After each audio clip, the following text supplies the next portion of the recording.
से 4.7 तीव्रता के भूकंप के झटके महसूस किए गए। तो वहीं 6 फरवरी को आए भूकंप की वजह से तुर्की में अब तक करीब 30,000 लोगों की मौत हो चुकी है, जबकि 80,000 से ज्यादा लोग घायल भी बताए जा रहे हैं। हालात ये हैं कि एक हफ्ते बाद भी वहां मलबा हटाने का काम चल रहा है।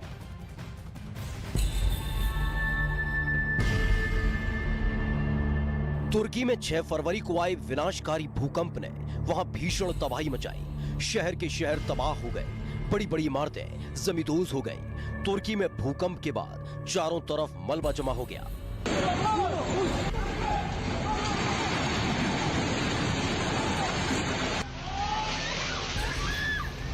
और इन मलबों में फंसी कई जिंदगियों को तलाशने में एनडीआरएफ के जवान जुट गए।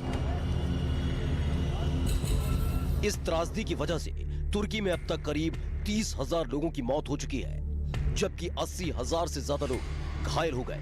लेकिन अभी भी उस मलबे में अपनों की तलाश कर रहे हैं कि शायद कोई अपना जिंदा हो। और राहत बचाव के काम में जुटे कर्मचारियों की मेहनत रंग ला रही है। कई इलाकों में एक हफ्ते के बाद भी मलबे से लोगों को जिंदा निकाला जा रहा है, लेकिन वहां के लोगों की मुश्किलें कम होती नहीं दिखाई दे रही हैं, क्योंकि जो लोग बच गए हैं उनके सामने खाने पीने की समस्या खड़ी हो गई है। भूकंप पीड़ितों के लिए बनाए गए राहत शिविरों में लोगों की लंबी कतारें लगी हुई हैं। कुछ ऐसा ही नजारा तुर्की के कहामानरस शहर में दिखा, जहां भूख ने लोगों के जीवन को मुश्किल में डाल दिया है। खाने पीने की चीजों के लिए लोगों को लंबी लंबी कतारों में खड़ा रहना पड़ रहा है। लेकिन तबाही के बाद किस तरह की स्थिति वहां के नागरिकों को हो रही है वो हम आपको दिखाते हैं। जरा एक कतार देखिए जहां राहत सामग्री बांटी जा रही है, और जरा लाइन देखिए कितनी लंबी कतार है। आप यहां देखेंगे किस तरह से राहत सामग्री लेने के लिए लोग लाइंस में लगे हैं, और यहां बड़ी संख्या है लोगों की जहां भारी मात्रा में राहत सामग्री है। तुर्की में भूकंप की विनाश लीला जारी है, क्योंकि वहां 6 फरवरी के बाद भी कई बार भूकंप के झटके महसूस किए गए। तुर्की के कहामानरस शहर में कल रात एक बार फिर भूकंप के झटके महसूस किए गए। एक हफ्ता पहले आए भूकंप से हुई तबाही से लोग अभी उबरे भी नहीं थे कि फिर आए भूकंप के झटकों ने लोगों को खौफ से भर दिया। कहामानरस में राहत बचाव का काम जोरों पर है। मलबे को तेजी से हटाया जा रहा है। बचाव कर्मी दिन रात काम में जुटे हुए हैं, ताकि भूकंप के एक हफ्ते बाद भी अगर मलबे में कोई जिंदगी फंसी है तो उसे सुरक्षित बचाया जा सके।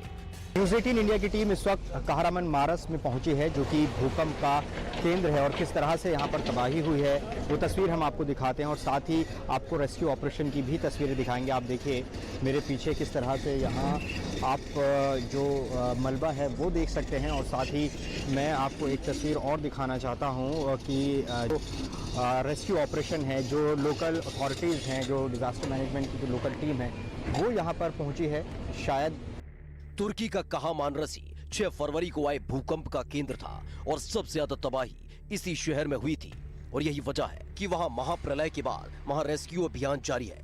दुनिया के तमाम देशों ने कहामानरस समेत तुर्की में बाकी इलाकों में भी राहत बचाव के लिए अपनी ताकत झोंक दी है। कहामानरस शहर में तुर्की डिजास्टर मैनेजमेंट की टीम डॉग स्क्वाड की मदद से मलबे में लोगों की तलाश कर रही है। दिखा रहा है जगह जगह तबाही के निशान हमको कराएंगे। आप जिस तरफ भी देखेंगे वो आपको तबाही की तस्वीरें नजर आएंगी, मलबे के पहाड़ नजर आएंगे। तो देखिए किस तरह से जो इमारतें हैं वो जमींदोज हो चुकी हैं। वहीं मलबे में फंसी जिंदगियों को बचाने के लिए दुनिया भर में दुआओं का दौर भी जारी है। ईसाइयों के सबसे बड़े पादरी पोप फ्रांसिस ने भूकंप पीड़ितों की सलामती और जिंदगी को पटरी पर वापस लाने के लिए प्रार्थना की। Continuiamo a stare vicini con la preghiera e con il sostegno concreto alle popolazioni terremotate in Siria e Turchia. भूकंप से हुई तबाही के बाद तुर्की में हर जिंदगी, हर परिवार बेबस लाचार है। लेकिन संकट की इस घड़ी में तुर्की के साथ न सिर्फ भारत बल्कि दुनिया के कई देश मजबूती से खड़े हैं।